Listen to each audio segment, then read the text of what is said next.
জনগণের সরকার প্রতিষ্ঠা হওয়ার আগ পর্যন্ত আমাদের নেতা দেশনায়ক তারেক রহমান যেমন বলেছেন যে গণতন্ত্র পুনরুদ্ধারের আন্দোলনে বিএনপি ছিল, আছে এবং থাকবে যতদিন না পর্যন্ত জনগণের অধিকার আদায় হচ্ছে।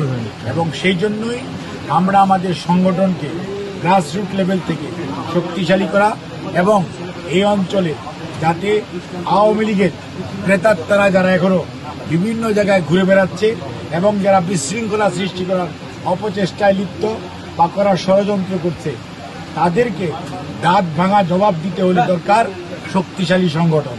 এবং সেটার মাধ্যমেই আমরা জানি আগামী দিনে এই স্বৈরাচারের প্রেতাত্মাদেরকে কিভাবে জনগণ প্রত্যাখ্যান করবে সেটা আপনারা খালি দেখবেন।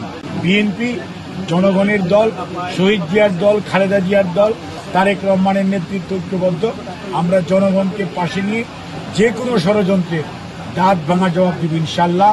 এবং গণতন্ত্র পুনরুদ্ধারের নিশ্চিত না হওয়া পর্যন্ত, জনগণের নির্বাচিত সরকার প্রতিষ্ঠিত না হওয়া পর্যন্ত রাজপথে থেকে আমরা সকল ষড়যন্ত্র এবং সকল ধরনের অপকর্মের জবাব দেওয়ার জন্য আমাদের প্রস্তুতি আছে এবং আমরা জনগণকে পাশে নিয়ে আমাদের অধিকার আদায় করব।